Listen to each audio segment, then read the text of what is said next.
A fugitive finds a millionaire sobbing at his 3 deceased children's grave, but she pulls a mysterious vial from her clothing and opens the 3 caskets moments later. Comment giving a rating from 0 to 10 for my story. Your opinion is very important, and subscribe to my channel to support my work. I count on your help.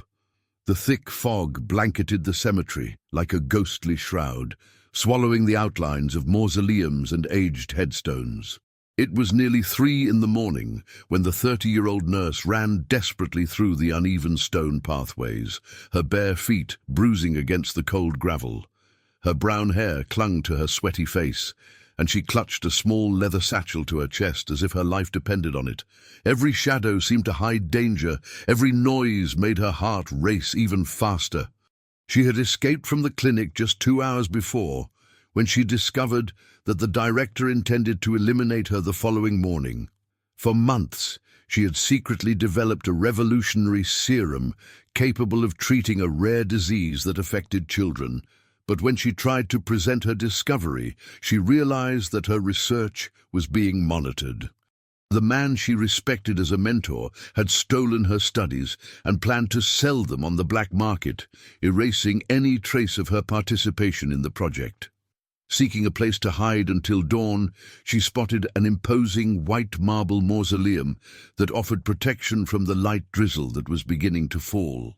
But as she approached, her steps gradually slowed to a complete stop.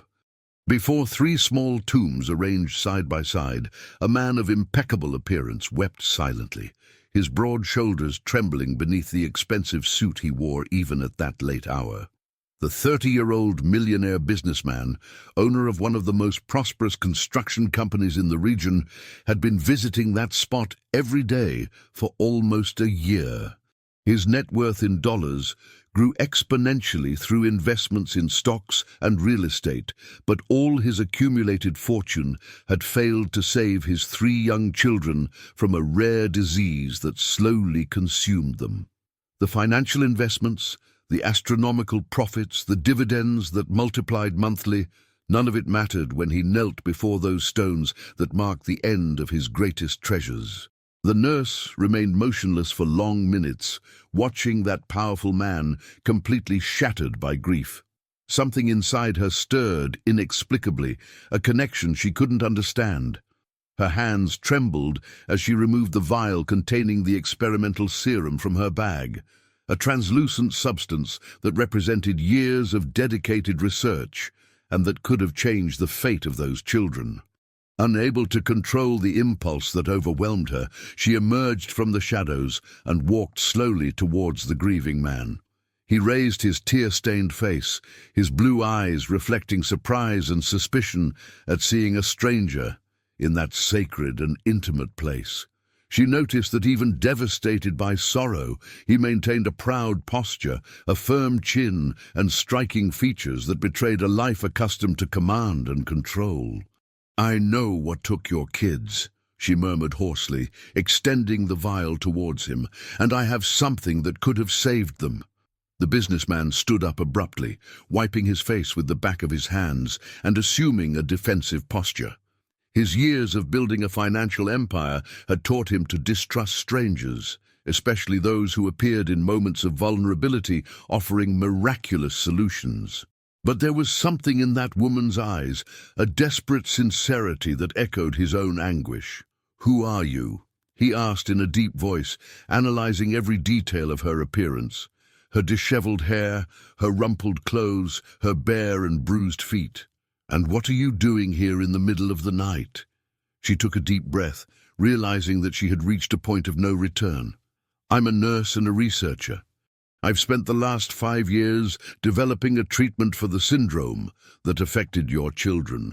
But when I tried to publicize my discovery, I discovered that my boss intended to steal my research and silence me permanently." The millionaire studied her face, looking for signs of lies or madness, but found only a fierce determination mixed with genuine fear.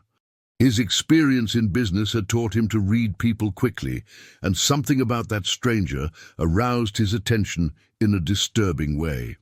"Even if that were true," he said slowly, My children have been gone for almost a year. What do you expect me to do with this information?" The nurse moved closer, ignoring his intimidating posture. Their death wasn't natural. There was contamination, and the person responsible is still out there, free to repeat their crimes. Besides, she hesitated, looking at the tombs, maybe it's not too late for some things. Those last words made the businessman recoil as if he had been punched. The remote possibility she implied was both a tempting promise and a cruel torture. He had invested every penny of his fortune in experimental treatments, consulted the best doctors in the world, but all had failed. Now a fugitive stranger appeared in the cemetery, offering hope when he had finally learned to live without it. "You're crazy," he murmured, but his voice lacked conviction. "You're suggesting something impossible." "Conventional medicine considers many things impossible," she replied, moving even closer. "But I don't work with conventional medicine.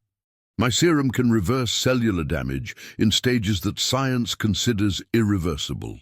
The rain began to fall more heavily, forcing them to take shelter under the marquee of the mausoleum. The physical proximity intensified the tension between them. Two strangers united by tragedy and hopelessness. The businessman watched as she protected the vial against her body, as if that small ampule contained the whole meaning of her existence. "Why would you do this for me?" he asked, his voice softer now. "You don't even know me." "Because I recognize pain when I see it," she replied simply. "And because maybe it's the only way to make sense of what I've been through. If my research can save someone, then all the suffering will have been worth it." The millionaire remained silent for long minutes, studying that woman who had appeared like a ghost in his darkest hour. His rational mind screamed that it was madness, but his shattered heart clung to any possibility of redemption, however remote. "And if I accept," he said finally, "what do you want in return?" "Protection," she replied without hesitation. "And resources to continue my research. They won't give up on finding me easily." The proposal hung in the air between them like a bridge over an abyss. On one side, a powerful man destroyed by loss, on the other, a brilliant woman running for her life. Both had something the other desperately needed, but accepting would mean embarking on an unknown and dangerous path. The businessman extended his hand, and when she shook it, both felt an electric current run through their bodies. It was the beginning of a journey that would test all the limits of their endurance, faith, and ability to love again. 3 days had passed since the meeting at the cemetery, and the nurse found herself hidden in a luxurious apartment in the city center, owned by the businessman who had become her unlikely protector. The large windows offered a panoramic view of the metropolis, but she kept the curtains closed, fearful of being discovered by her former employers, who were certainly looking for her tirelessly. The contrast between her desperate situation and the opulent environment that surrounded her created a constant feeling of displacement. The millionaire had provided not only shelter, but also state-of-the-art medical equipment that she had requested to continue her research. His fortune, built through strategic investments in the real estate market and investments in international funds, allowed him to acquire anything without asking questions. But what most impressed the nurse was the way he had completely surrendered to that remote possibility of hope, even knowing that it could be just a cruel illusion. On that Thursday morning, he arrived at the apartment carrying a briefcase of documents and a somber expression that she had not yet seen. His aristocratic features seemed more hardened, and his tense jaw betrayed that something disturbing had happened. He wore an impeccable suit that cost more than many earned in a year, but his impeccable appearance could not mask the tension that emanated from every movement. "I hired private investigators to find out more about the disease that affected my children," he said bluntly, placing the briefcase on the marble table. "And what they discovered will shock you as much as it shocked me." The nurse interrupted her notes and approached, noticing how his hands trembled slightly as he opened the documents. During the last few days, she had observed small gestures that revealed his vulnerability behind the facade of power, the way he unconsciously touched the wedding ring he still wore, how his eyes were lost on the horizon when he spoke of his children, how his voice subtly broke in certain moments. "The property where I built my house, where my children grew up and played in the garden every day," he continued hoarsely, "previously housed a clandestine laboratory. For 15 years, illegal experiments were carried out on that land, contaminating the soil with highly toxic chemicals." The blood froze in her veins as she processed that information. "That means that I killed my own children," he completed, sinking into a leather armchair as if the weight of the discovery was too physical to bear. "I bought that land for a ridiculously low price, thinking I had made the deal of a lifetime. My investments in stocks allowed me to build the dream home for my family without knowing that I was condemning them to death." The nurse knelt beside the armchair, feeling an inexplicable need to comfort him. "You didn't know. You can't blame yourself for that." "I can and I must," he retorted bitterly. "I've been a businessman for over a decade. My obligation was to fully investigate any acquisition, but I was so focused on profits, on the profitability of the investment, that I ignored the warning signs." She took one of the documents and began to study the technical data on the contamination. Her medical training allowed her to understand the complexity of the case, and soon a terrible suspicion began to form in her mind. Who was the previous owner of the laboratory? The businessman watched her curiously as she frantically leafed through the papers. "A man called Dr. Last Name, if known, or just a Dr. Smith, etc. If unknown, leave as doctor. He ran unauthorized pharmaceutical experiments." "Why do you ask?" Her face paled completely, and her hands began to tremble uncontrollably. "Because that man is my boss at the clinic, the same one who stole my research and tried to eliminate me." The silence that followed was deafening. Both simultaneously understood that their personal tragedies were not isolated coincidences, but parts of a much larger and more sinister scheme. The man who had destroyed his life was the same who was now threatening her life, creating a connection that transcended any rational explanation. "He knew," murmured the nurse, the pieces of the puzzle falling into place in her mind. "When I started researching the syndrome that affected children, he encouraged me, provided resources, gave me access to data that I thought at the time was a favor. But he was using me to develop the cure for the very problems he had created." The millionaire stood up abruptly, starting to walk from one side to the other like a caged animal. His entrepreneurial mind was already calculating the implications, planning strategies for confrontation. That means he has a list of victims, people affected by his past experiments. And he's probably selling cures on the black market for the same problems he created. "Worse still," she said, her voice almost a whisper, "my research wasn't the first he stole. For years, he must have forced other researchers to develop treatments, eliminating them later to maintain total control over the discoveries. The revelation created an atmosphere charged with tension and forced closeness between them. United by a shared pain and a common enemy, they began to perceive each other not only as circumstantial allies, but as two wounded souls who had found solace in each other. When she approached to show some data in the document, their bodies touched slightly, sending waves of electricity through both. "We need to be very careful," he said, his voice lower and more intimate. "If he suspects we've discovered the connection, he won't hesitate to eliminate us both." "We're already in danger," she replied, aware of the physical proximity that had been established between them. "The question is, are we going to hide or are we going to fight?" His eyes locked on hers, with an intensity that made her heart race. During the last few days, both had noticed a growing attraction, but had ignored it amidst the extreme circumstances.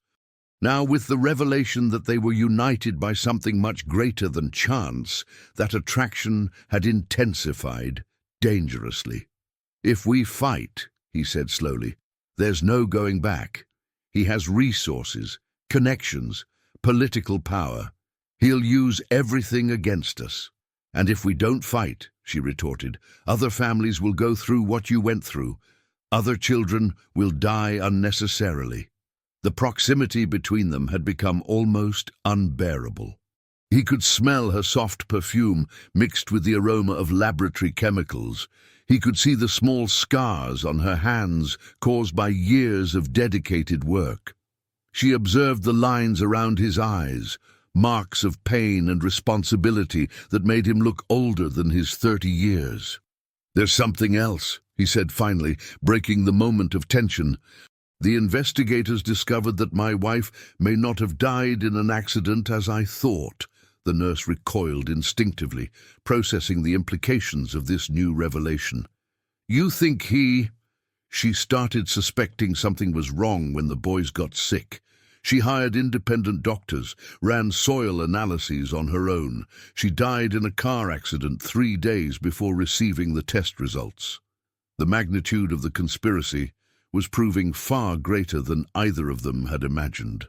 It wasn't just stolen research or illegal experiments, but a systematic network of crimes that had destroyed entire families to protect dark secrets. "This changes everything," she murmured, feeling the weight of responsibility on her shoulders. "We're not just trying to save our lives, we're trying to get justice for all his victims." The businessman approached again, his eyes gleaming with a determination she hadn't seen before. "Then let's end this. Let's use my fortune, your knowledge, and our need for justice to destroy this man completely." When he reached out to seal the deal, she held his hand tightly, feeling that she was committing to much more than a professional partnership. The touch lingered longer than necessary, both recognizing that they were embarking on a journey that would test not only their courage, but also their ability to resist the growing attraction that throbbed between them like a force of its own. But neither could imagine that at that very moment, the director of the clinic was receiving information about the whereabouts of the fugitive nurse, and that he had already begun to set in motion a plan that would threaten not only their lives, but also the feelings that were beginning to blossom between them. The following week brought a suffocating tension to the apartment that had become their temporary refuge. The nurse spent her days analyzing samples of the experimental serum, while the businessman coordinated a network of contacts to investigate the crimes of the clinic director. The forced proximity had created a dangerous intimacy between them. Small gestures, like when he brought her coffee during her late-night research sessions, or when she tended to a cut he had made on his hand while handling medical equipment. On Tuesday morning, he arrived at the apartment with an expression that she had already learned to recognize as a sign of bad news.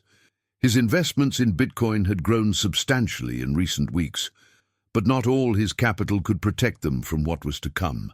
He had discovered that 3 former employees of the clinic who had tried to report irregularities in the last 2 years had mysteriously disappeared. "He doesn't just kill," the millionaire said, placing photographs on the table. "He completely erases people's existence. Documents, medical records, bank accounts, everything disappears as if they had never existed." The nurse studied the images of the missing, recognizing 2 faces of colleagues she had known briefly. "That explains why no one at the clinic questioned his practices. Everyone knew what happened to anyone who dared to speak up. And there's more," he continued, his voice laced with a contained rage. "I discovered that the land where I built my house wasn't the only one he contaminated. There are at least 6 properties in the area with the same problem, all sold at low prices to families who didn't have the resources to investigate properly." The magnitude of the criminal operation was beginning to reveal itself in all its cruelty. It wasn't about isolated crimes, but an organized system of contamination, disease, and profit that had operated for decades. The clinic director wasn't just a common criminal. He was a systematic predator who fed on the suffering of entire families. "I need to see the site of the old lab," she declared suddenly, rising from the document-covered table. If I can analyze the chemical residues still present in the soil, I can develop a more effective antidote. Absolutely not, he retorted firmly. It's too dangerous. If he finds out we're investigating the lab— We're already in danger, she interrupted, approaching him with a determination that made his eyes sparkle. And with each passing day, more children may be exposed to the same contamination that killed your children. The mention of the children hit him like a physical blow.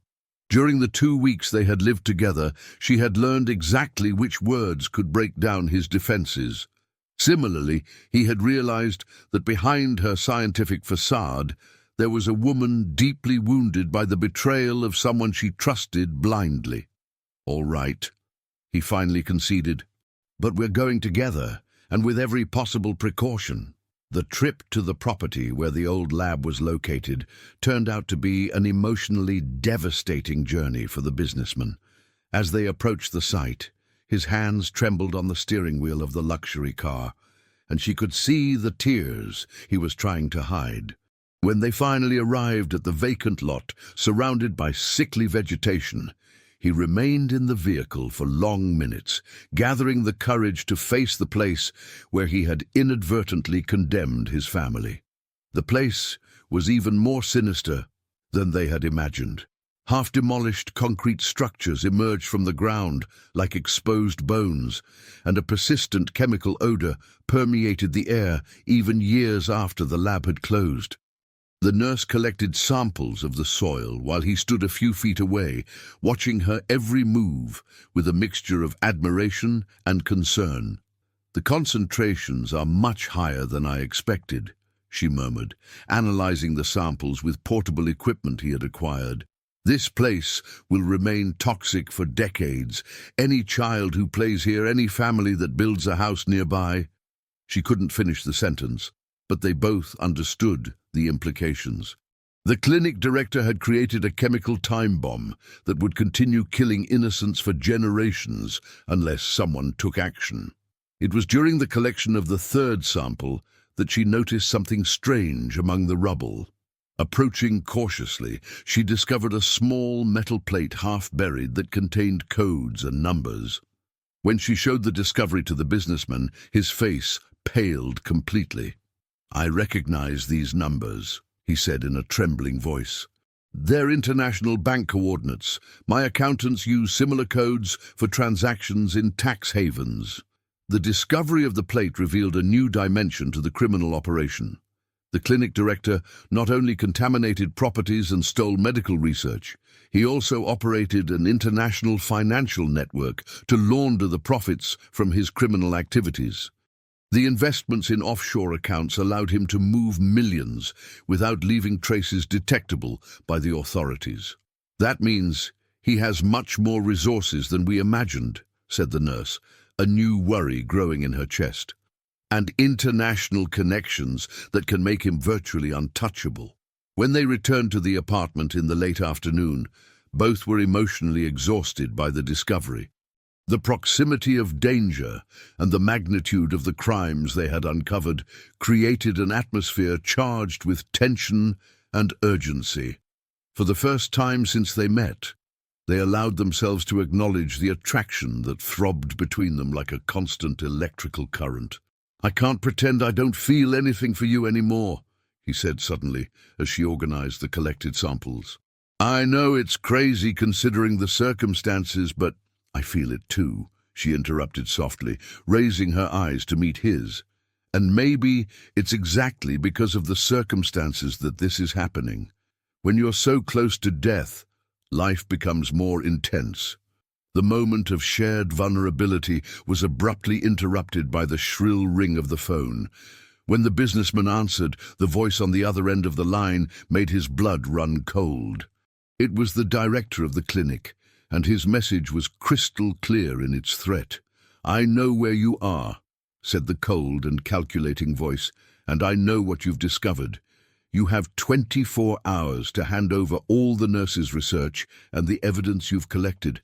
Otherwise, I'll make sure you both have the same fate as the others who tried to defy me." The businessman hung up the phone with trembling hands, and for a few seconds, silence dominated the room.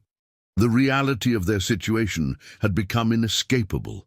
They were no longer hunters investigating crimes, but prey in a carefully planned trap. "How did he find out where we are?" she whispered, the color draining completely from her face. "It doesn't matter how," he replied with a steely determination she didn't expect. "What matters is that we now know we're on the right track. He only threatens those who pose a real threat to him. And what do we do now?"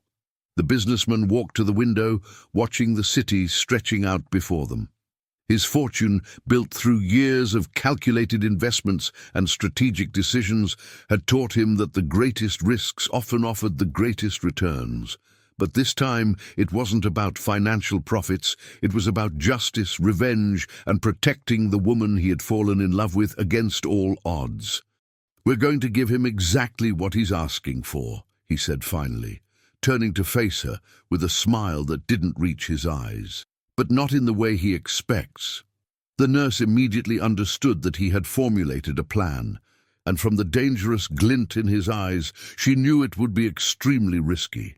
But at that moment, surrounded by threats from all sides, and united by a passion that had blossomed in the most improbable circumstances, both were willing to bet everything on a single decisive move. What neither could imagine was that the director of the clinic had anticipated exactly this reaction, and that he had already put in motion a plan that would test not only their courage and intelligence, but also the depth of the feelings they had developed for each other. The real battle was just beginning, and the price of failure would be much greater than their own lives. The businessman's plan was audacious in its simplicity. During the early hours, he discreetly transferred a significant portion of his financial investments to temporary accounts, creating a trail of false evidence that would suggest his escape from the country. At the same time, the nurse prepared a modified version of her research, enough real data to appear authentic, but with crucial information altered that would make it impossible to replicate her results. "If he wants my research," she said as she finalized the fake documents, "he'll get exactly that. But when he tries to use the formulas, he'll find that they are useless without the corrections that only exist in my memory." The meeting was scheduled for noon at the old abandoned lab, a symbolically perfect location for the final confrontation. The director of the clinic had deliberately chosen the place where it all began, a demonstration of power that he intended to psychologically break his opponents even before the clash. When they arrived at the site, they found the director waiting next to two burly men who clearly weren't medical staff. The man who had destroyed so many lives maintained a respectable appearance, expensive suit, erect posture, confident smile that didn't reach his cold and calculating eyes. It was difficult to reconcile that civilized image with the brutality of his crimes. "I expected you to be more sensible," he said in a honeyed voice, reaching out to receive the documents. "Science should serve those who have the vision to take advantage of it properly. Like you took advantage of the contamination you spread throughout the region?" retorted the businessman, his voice filled with a contained anger that made his hands tremble. "How many families did you destroy to feed your greed?" The director laughed with a coldness that made the nurse recoil instinctively. "Greed. My young businessman, you know the concept well. How many times have you sacrificed employees to increase your profits? How many times have you ignored environmental regulations to reduce costs? We're more alike than you like to admit." "I never killed innocent children," replied the millionaire, taking a step forward despite the menacing henchman. "Oh, but you did," retorted the director with a cruel smile. "Your own children. You bought my contaminated land because the price was irresistible, built your mansion on chemical poison, and watched your children die slowly. The difference between us is that you pretended not to know." The psychological blow was devastating. The businessman staggered as if he had received a physical punch, and for a moment it seemed he would completely collapse. But it was at that moment that the nurse stood beside him, holding his hand tightly and offering the support he needed to remain standing. "Here are your documents," she said, extending the folder to the director. "And now you're going to let us leave." "Naturally," he replied, quickly leafing through the papers, "but there's one small detail I need to resolve first." What happened next surprised everyone present. The director took a small device from his pocket and activated it, causing distant sirens to start approaching rapidly. Within minutes, police cars surrounded the site, and armed officers emerged from all sides. "I'm afraid you're too late to save the fugitives," the director said to the police officers with an act worthy of a professional actor. "I found them here trying to destroy evidence of their crimes at the clinic." The trap had closed masterfully. The director not only intended to eliminate his threats, he wanted to do it legally, turning them into criminals in the eyes of the law. But there was one element he hadn't considered in his calculations: the determination of two hearts united by pain and love. "There are hidden microphones in this location," shouted the nurse to the police officers, pointing to small devices that she and the businessman had secretly planted during their previous visit. "We recorded his entire confession." The director's confident expression turned to panic when he understood that he had been deceived. During the past few minutes, all his crimes, all his admissions of guilt, had been recorded on devices that transmitted directly to lawyers hired by the businessman. "This is impossible," he murmured, frantically looking around as if searching for an exit that didn't exist. "Possible and documented," retorted the millionaire, recovering his composure and natural authority. "My fortune may have been built with risky investments, but it also taught me never to enter a negotiation without an exit strategy." The next few minutes were a whirlwind of activity. The police officers, initially confused by the situation, quickly understood the truth when the recordings were played. The director tried to resist, claiming conspiracy and fabrication of evidence, but the evidence was too irrefutable to be ignored. While the man who had destroyed so many lives was finally arrested, the businessman and the nurse found themselves in each other's arms, trembling from the adrenaline and the relief of having survived the confrontation. The proximity of death had intensified all the feelings between them, and now, free from immediate danger, they could finally recognize the depth of their connection. "It's over," he murmured against her hair, his hands trembling as he held her as if he feared she would disappear. "No," she replied, raising her face to meet his eyes. "Now it's beginning." The weeks that followed brought a complete transformation in their lives. The nurse's research was finally recognized and published, offering hope to families affected by conditions similar to the one that had killed the businessman's children. With his financial resources and her scientific knowledge, they established a foundation dedicated to investigating environmental contaminations and developing treatments for their victims. More importantly, they discovered that the experimental serum had worked unexpectedly. During the final tests conducted after the director's arrest, they found that the treatment not only cured the effects of the contamination, but also created permanent immunities against future exposures.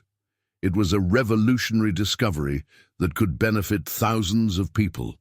6 months after the confrontation at the abandoned lab, they returned to the cemetery where it had all begun. But this time, they didn't come burdened with pain and despair.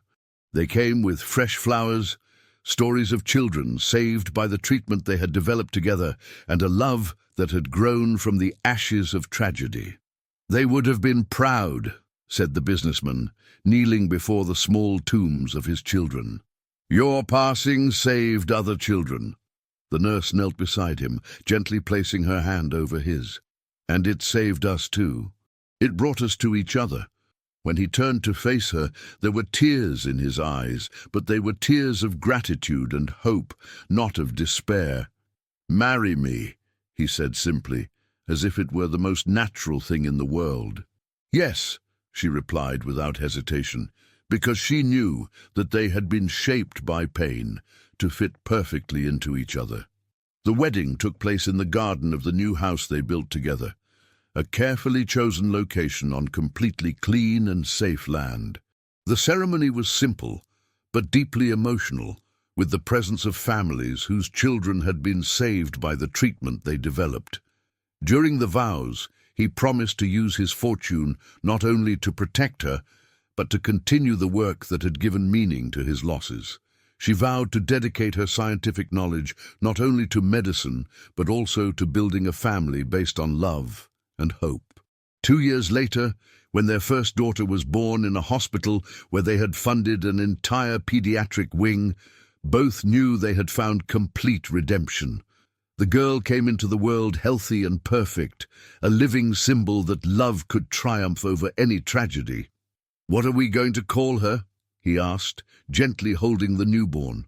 "Hope," she replied without hesitation, watching how her daughter's eyes were identical to his. "Because that's what you gave me back that night in the cemetery." He kissed her forehead softly, understanding that they had completed a journey that had begun in the darkest darkness and led them to the brightest light. Their financial fortunes continued to grow through ethical and responsible investments, but the true wealth they had found was much greater than any material wealth. The nurse who had fled desperately through the fog of the cemetery and the businessman who wept inconsolably for his lost children had become tireless advocates for life, eternal partners in love and in the mission to ensure that no family goes through what they went through. And when little Hope smiled for the first time, both knew they had finally found the true meaning of the word miracle.